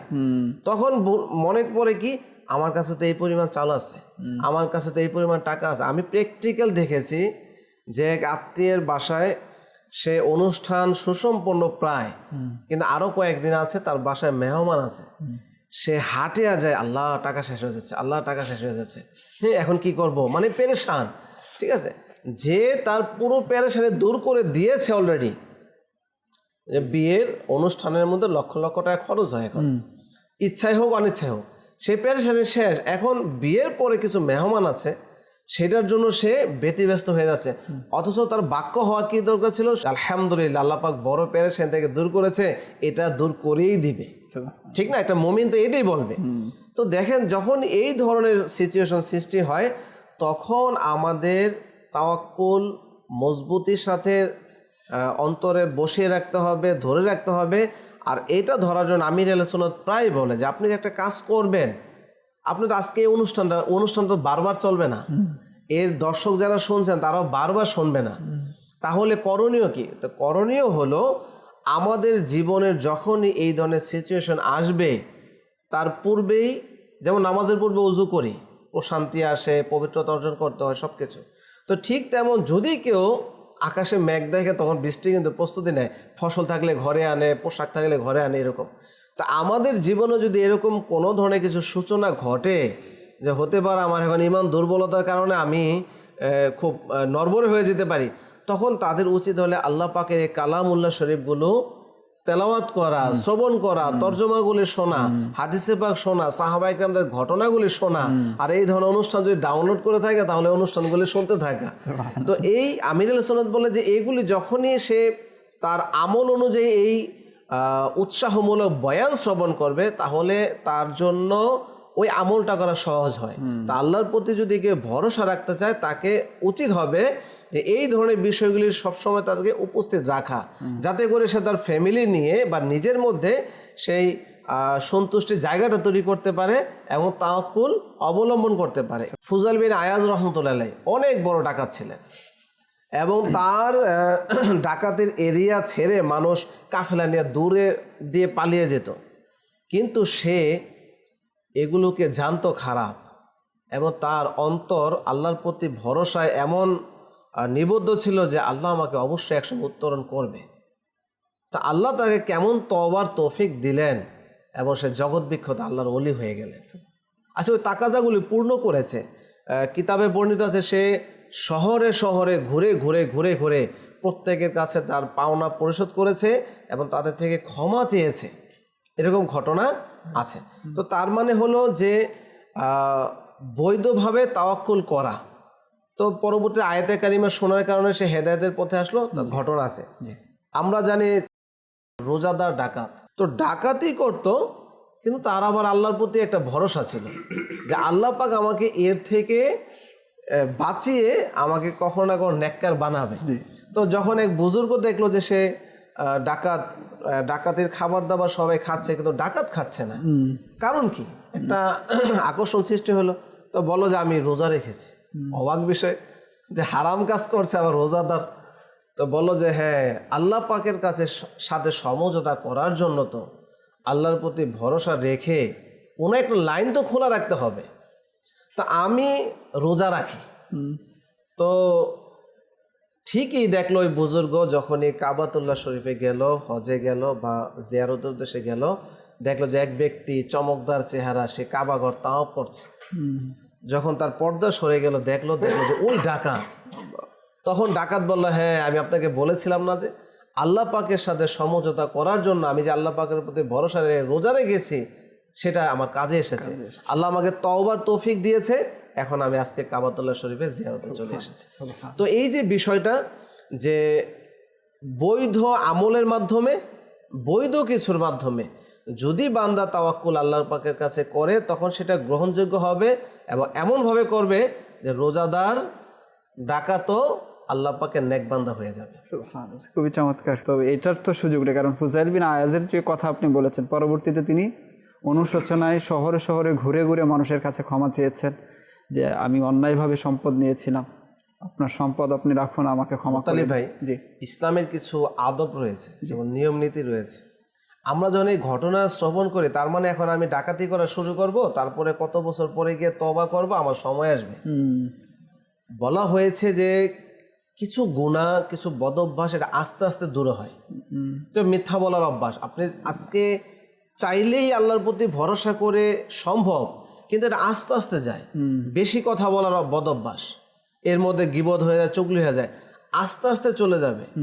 তো তওবা করতে হবে, প্রতিনিয়ত এটা সলিউশন করতে হবে। কিন্তু অজান্তে তো চলে আসে। কিন্তু এখন আপনার কেউ মদ্যপায়ী, সে এমন বললে হবে না যে এক বোতল করে পান করতাম, আমি এখন তওবা করতে থাকি আর এক গ্লাস করে এভাবে কমাতে থাকি। ইসলাম এটার অনুমতি দেয় না। অর্থাৎ হারাম নিষিদ্ধ কাজগুলোর জন্য শ্বাস পরে, তওবা আগে, এবং এটার মধ্যে অটল থাকা। আমাদের কথার মাধ্যমে সে একজন দর্শক এবং আমরা শিক্ষা এটাই নেব যে আল্লাহ পাকের রহমত অফুরন্ত। আল্লাহ পাক এমন এমন গুনাহগারকে ক্ষমা করেন। তা আমি যদি এখন যদি দর্শক একজন দেখে সে যদি ঘুষ খায় অভ্যস্ত হয়, তাহলে সে এখনই তওবা করবে এবং তার পিছনে সে তওবা তাকাজা পূর্ণ করে সেগুলো সে আদায়ও করে দিবে। সুদ যদি লেনদেন করে থাকে, এই মুহূর্তে তওবা করে সুদের কার্যক্রম সামনে আর আগে এগিয়ে নিবে না, পাশাপাশি যাদের সাথে সুদের সেই ফায়দা পেত সেটাও সে ছেড়ে দিবে এবং পিছনে তাদের সাথে মুআমালা ঠিক করে ফেলবে। তো এটার সুযোগ নেই যে আমি করব। এই ঘটনা যেহেতু আপনি বলেছেন, আমি সংক্ষেপে একটা মানে এরকম করা যাবে না সেটার একটা উদাহরণ তুলে ধরি যে মৃত্যু কখন আসে বলা যায় না। বড় ভাই ছিল, ছোট ভাই ছিল, তো তারা উপরে মঞ্জিলে থাকতো, কেউ নিচে থাকতো। তো বড় ভাই ছিল বড়ই নেককার ছিল। সে একাধারে অনেক বছর ইবাদত বন্দিগি করে সে আবিদ এর পর্যায়ে চলে গেছে, খুব ভালো পরহেজগার, আল্লাহ পাকের মকবুল বান্দা। আর ছোট ভাই গুনাহ ইত্যাদির মধ্যে মশগুল, দুনিয়ার রং তামাশার মধ্যে মশগুল। তো হঠাৎ করে বড় ভাইয়ের মধ্যে আসলো যে আমি তো ইবাদত পরায়ণ। তো শয়তান আসওয়াসা দিল যে তুমি তো এত বছর ইবাদত করলা, তা আমি আমার জ্ঞানে জানতে পেরেছি, বা সে শয়তানকে দেখার আকাঙ্ক্ষা করেছিল কোনো একটা হবে আর কি। তো যখন আত্মপ্রকাশ ঘটলো, বলো যে আমি আমার জ্ঞানে জেনেছি যে তোমার বয়স এত বছর হবে, ধরেন 40 বছর ইবাদত করেছে, আরও 40 বছর, বলে 80 বছর। তা আমার পরামর্শ হলো তুমি তো এত বছর ইবাদত করেছ, এখন একটু দুনিয়া দেখো বা একটু দুনিয়ার রঙ্গিলা এর মধ্যে উপভোগ করো, তারপরে যখন আবার মৃত্যুর সময় কাছে আসবে তুমি ইবাদত বন্দেগী আল্লাহ আল্লাহ করার কাজে লেগে যেও। আচ্ছা, তো এটা শয়তান আশ্বাসে দিল বড় ভাইকে। তো বড় ভাই আশ্বাসে পড়ে গেল, বলে যে ঠিকই তো, সামনে তো আমার অফুরন্ত সময় বাকি আছে। ঠিক ছোট ভাইয়ের মধ্যে আল্লাহ পাক হেদায়েতের আলো প্রজ্বলিত করল যে আমার বড় ভাই নেককার, ইবাদত বন্দেগীর মধ্যে মশগুল, আমি গুনাহের পর গুনাহ করে চলেছি, আর কতদিন? আমার আল্লাহ পাকের প্রতি কি আমার ভালোবাসা নেই? আমি কি এ থেকে ফিরে আসতে পারি না? বড় ভাইয়ের কাছে কি আমি নেককার হতে পারি না? আল্লাহু আকবার। ছোট ভাই এই নিয়ত করে সে বলে আমি বড় ভাইয়ের কাছে গিয়ে নেককার হব।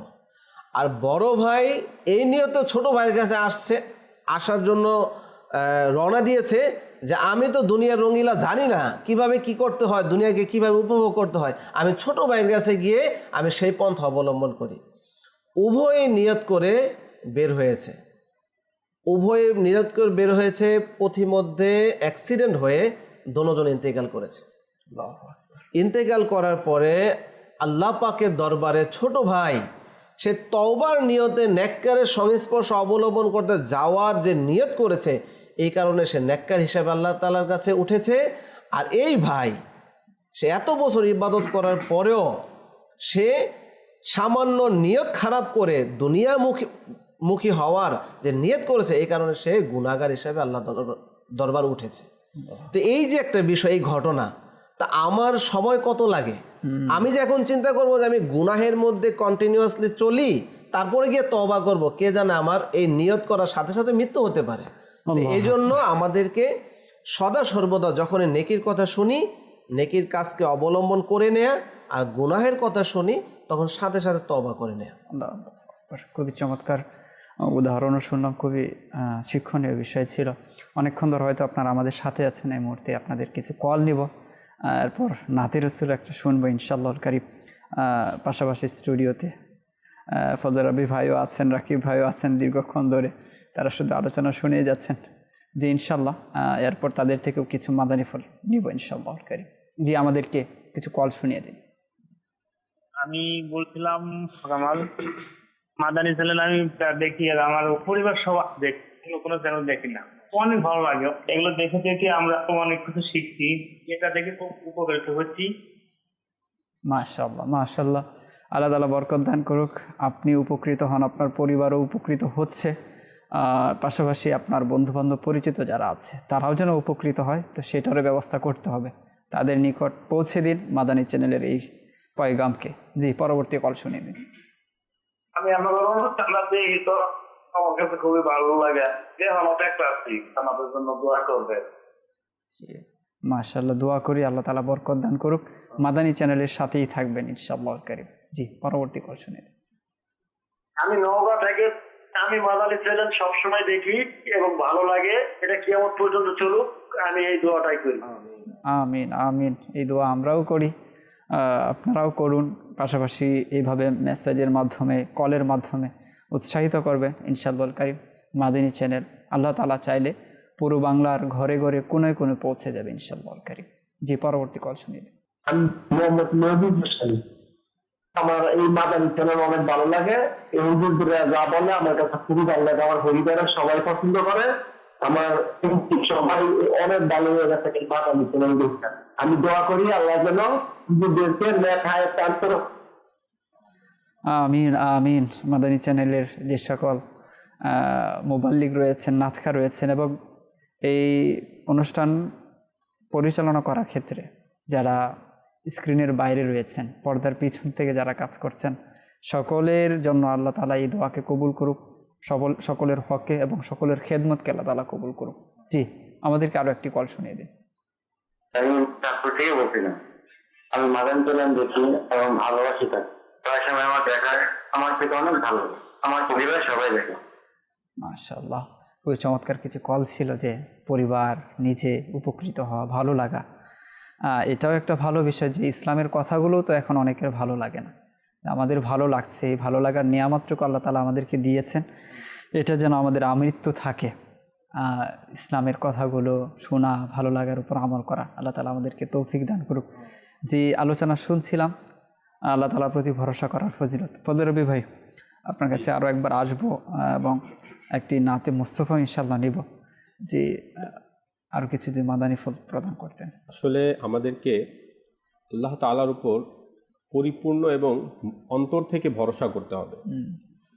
যেমন হযরত হারুন রশিদ, ওনার খিলাফতের যুগে একবার দুর্ভিক্ষ দেখা গেল। তো হারুন রশিদ মানুষদেরকে বললেন যে তোমরা সবাই আল্লাহ তাআলার দরবারে কান্নাকাটি করো, আল্লাহর কাছে দোয়া চাও, এবং গান বাদ্যর যে যন্ত্র রয়েছে ওগুলো ভেঙে দাও, কারণ গুনাহকে ত্যাগ করা এবং নেকির পথে আসা, নেকি করা, এগুলো আল্লাহ তাআলার রহমতকে ডেকে আনে। তো লোকেরা যখন এভাবে করলো, তো দেখলো একজন গোলাম সে অনেক খুশি আছে, মানে তার চেহারা দেখে মনে হচ্ছে না যে কিছু হয়েছে, দুর্ভিক্ষ দেখা গিয়েছে, মানে সে অনেক খুশি, চিন্তা মুক্ত স্বাভাবিক। তো লোকেরা তাকে ধরে হারুনুর রশিদের দরবারে নিয়ে আসলো। হারুনুর রশিদ জিজ্ঞেস করলেন যে তোমার এই অবস্থা কেন?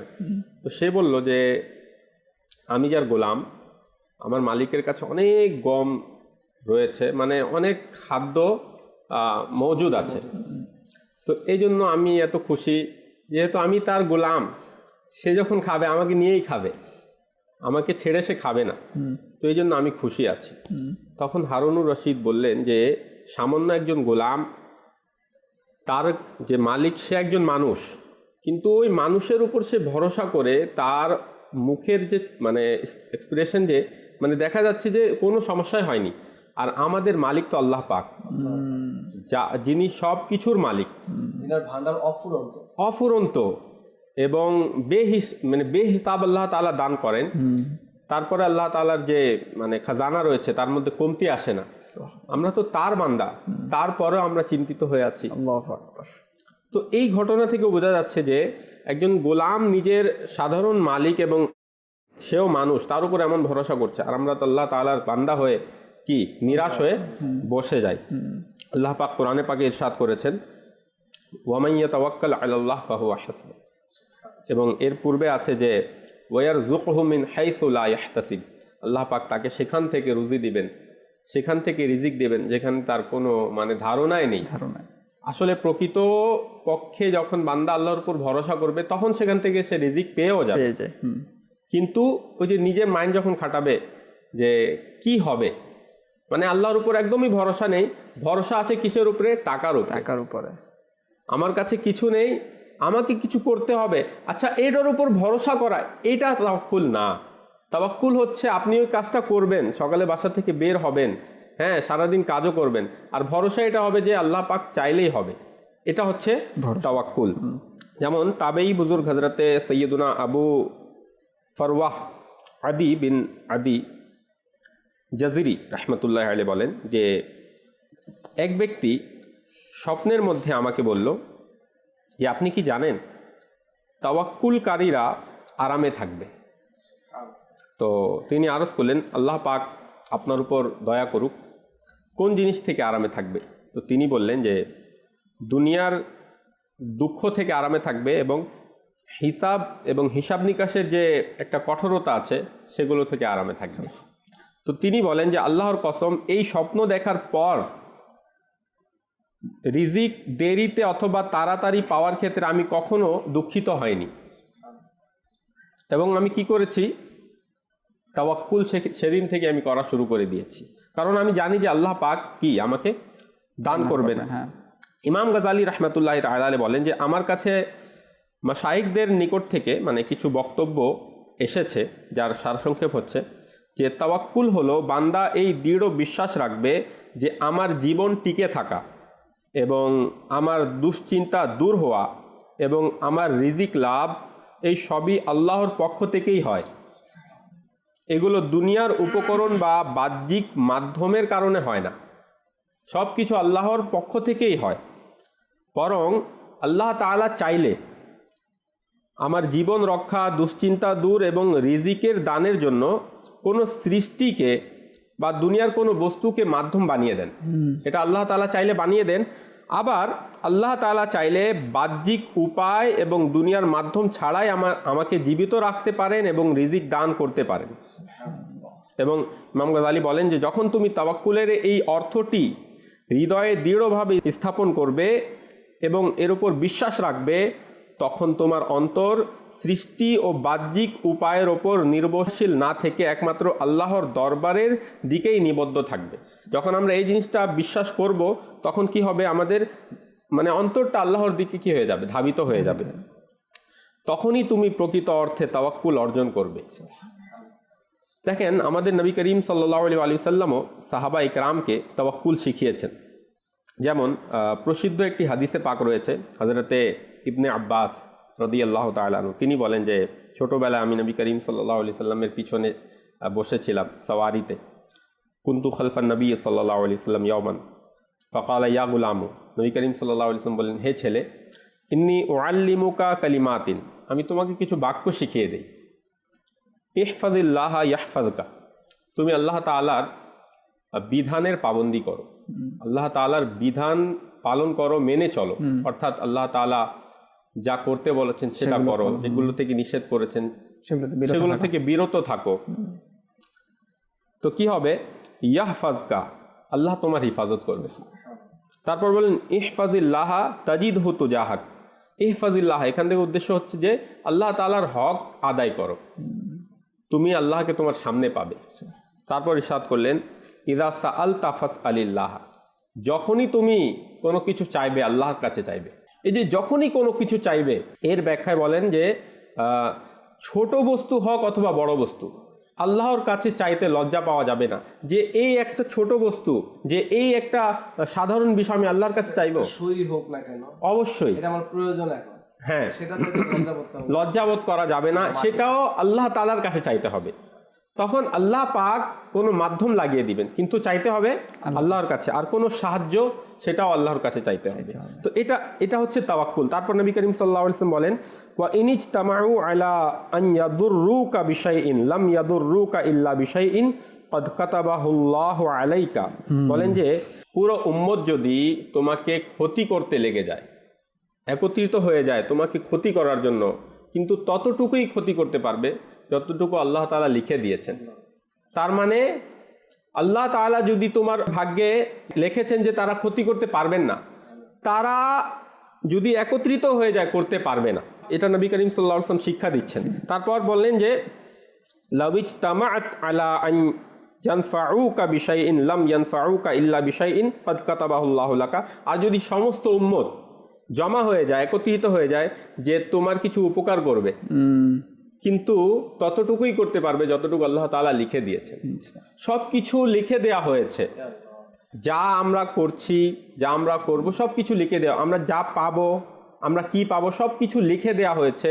কিন্তু তারপরে নবী করিম সাল্লাল্লাহু আলাইহি ওয়াসাল্লাম শিখাচ্ছেন যে সব কিছুতে লিখে দেওয়া হয়েছে, কিন্তু আল্লাহর কাছে চাইতে হবে, আল্লাহর কাছে সাহায্য চাইতে হবে, নিজের চেষ্টা করতে হবে, নিজের পরিশ্রম করতে হবে। আর এটা আমরা দেখি নবীদের জীবনীতেও পাওয়া যায়। যেমন ইউসুফ আলাইহিস সালাম 7 বছরের জন্য কি বলেছিলেন যে খাদ্যগুলোকে জমা করতে, এটাও কি ছিল? এটাও তাদবীর ছিল। ভরসা আছে কিন্তু তাদবীর, উপায়। তারপর নূহ আলাইহিস সালাম, আল্লাহ পাক নিজেই হুকুম দিয়েছেন তুমি নৌকা তৈরি করো। আল্লাহ পাক চাইলে এমনিতেই রক্ষা করতে পারতেন, কিন্তু বললেন না, তুফান আসবে, তুমি কি করো, তুমি নৌকা তৈরি করো, এবং যখন নৌকাতে উঠবে বিসমিল্লাহি মাজরিহা ওয়া মুরসাহা ইন্না রাব্বি লাগাফুরুর রহিম, আল্লাহর উপর ভরসা, আল্লাহর নামে আমি উঠছি।